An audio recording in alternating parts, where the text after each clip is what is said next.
Halo, apa kabar?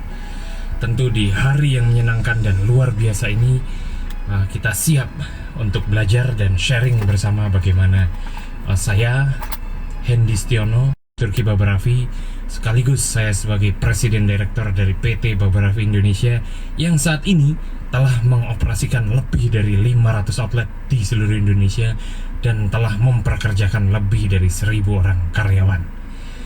Saya ingin sharing kepada rekan-rekan semua bagaimana saya membangun bisnis ini pertama kali, yang mudah-mudahan dapat menginspirasi dan tentu saja dapat memberi manfaat buat banyak orang, dan ini pada akhirnya juga dengan tujuan untuk meningkatkan jumlah entrepreneurship di Indonesia. Saya mengawali usaha kebab Turki Baba Raffi yang saya mulai 6 tahun yang lalu, yaitu di tahun 2003, dan saat itu usia saya masih 19 tahun. Saya pada saat berkunjung ke Qatar, kebetulan tidak ada darah pengusaha dalam diri saya. Ibu saya adalah seorang guru, ya. Ayah saya adalah seorang karyawan yang kebetulan beliau bekerja atau dinas di Qatar. Singkat kata, pada saat saya mengunjungi orang tua saya di Qatar, di sana banyak sekali yang berjualan makanan kebab sebagai menu makanan utamanya.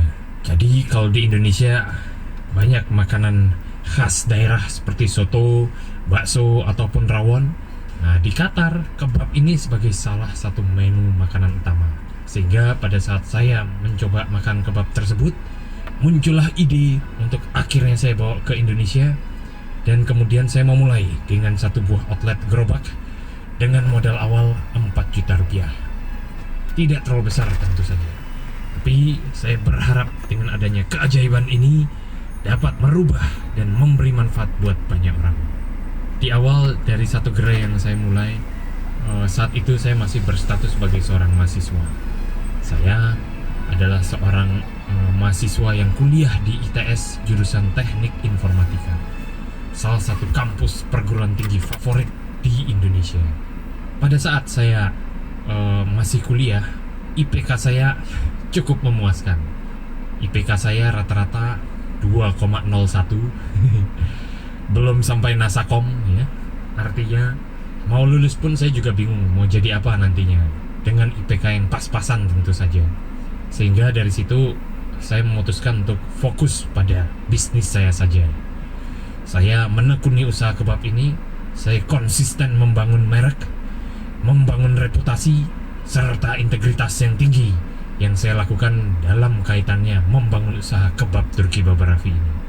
Sehingga pada akhirnya teman-teman saya di Teknik Informatika ITS, karena mereka yang dikerjakan adalah programming terus, sehingga wajahnya sudah seperti monitor gitu ya.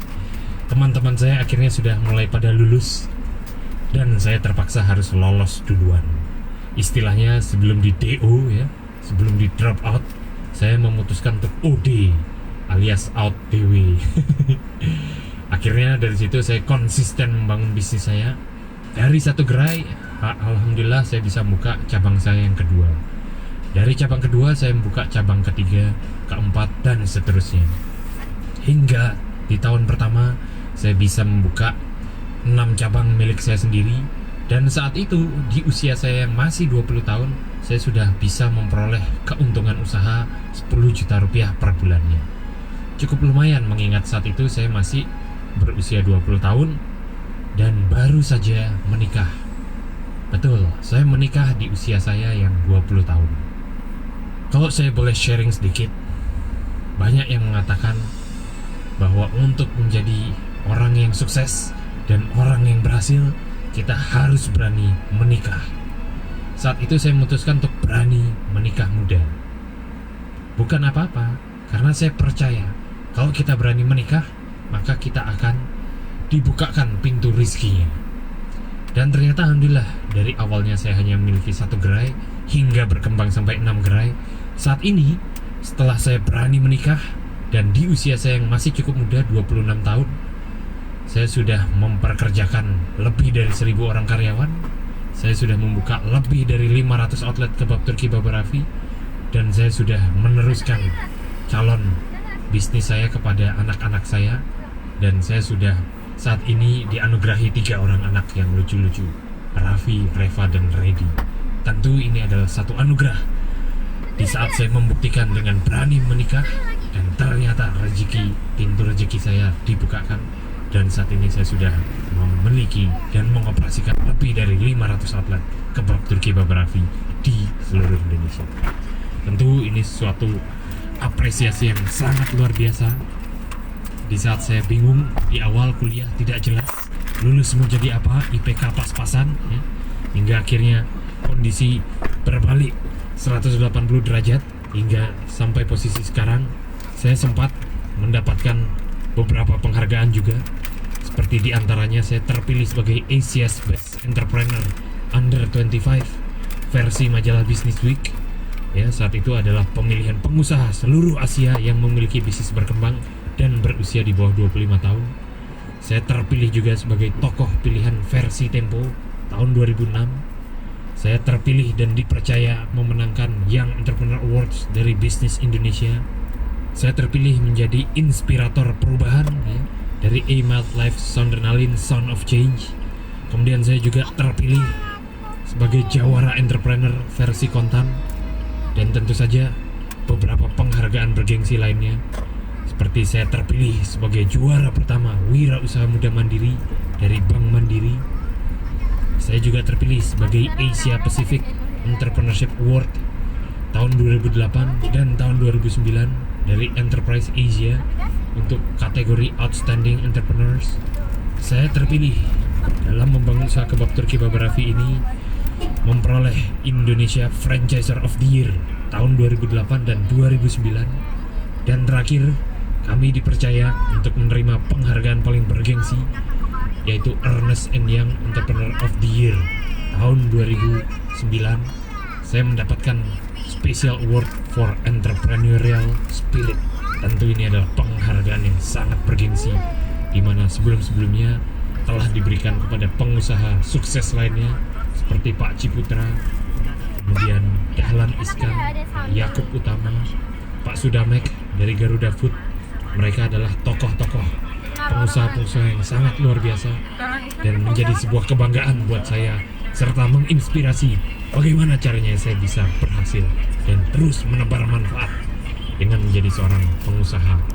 Jadi itu adalah perjalanan bisnis saya.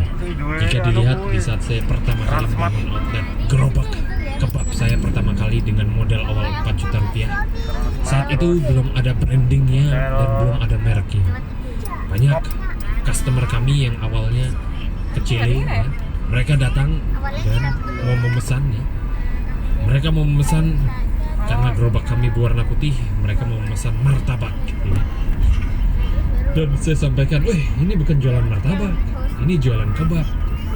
Akhirnya mereka mencoba membeli kebab dan rupanya cocok dengan rasanya. Besoknya mereka datang lagi, kembali mengajak teman-teman dan saudara-saudaranya untuk membeli produk kami, sehingga terjadi word of mouth marketing di situ.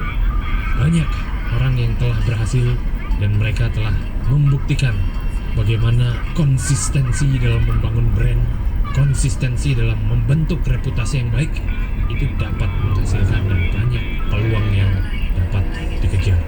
Jadi saya saat ini bergaul dengan banyak orang-orang yang sudah berhasil dan sudah sukses. Saya juga menjabat di Kadin sebagai Wakil Ketua Komite Tetap Pengembangan Kewirausahaan Kadin Indonesia. Di situ saya banyak sekali bertemu dengan orang-orang pengusaha sukses lainnya. Salah satu mentor saya, Mas Sandiaga Uno. Ya, kebetulan beliau adalah orang ke-29 terkaya di Indonesia versi Forbes. Saya belajar banyak dari beliau. Beliau di balik kesederhanaannya, di balik kesuksesannya, rupanya juga tidak melupakan yang namanya sedekah. Beliau mempunyai program berlari untuk berbagi, di mana dari beliau berlari maraton sebanyak 42 km. Di situ beliau menyumbang setiap 1 kilometernya menyumbang sebesar 10 juta rupiah kepada yayasan yang ditunjuk. Sehingga karena beliau berlari sejauh 42 km, beliau menyumbang dan mendonasikan, memberi sedekah sebesar 420 juta. Gila, bukan jumlah yang kecil. itu adalah jumlah yang luar biasa. Sehingga dari jumlah yang didonasikan tersebut, yang beliau memberi sedekah, beliau akhirnya menjadi orang terkaya ke-29 di Indonesia di balik bisnis Mas Sandiaga Uno di Recapital serta Saratoga. Saya pun belajar banyak dari Mas Sandi Uno. Jadi saya juga menerapkan ilmu sedekah, di mana the power of giving. Semakin banyak kita memberi, akan semakin banyak pula yang akan kita terima. Itu yang saya pelajari dalam bisnis yang saya geluti. Kalau kita mau sukses, tentunya harus bisa menebar manfaat buat orang sekitar. Tidak hanya bagi diri kita, tapi minimal memberi manfaat buat karyawan kita dan di keluarga mereka.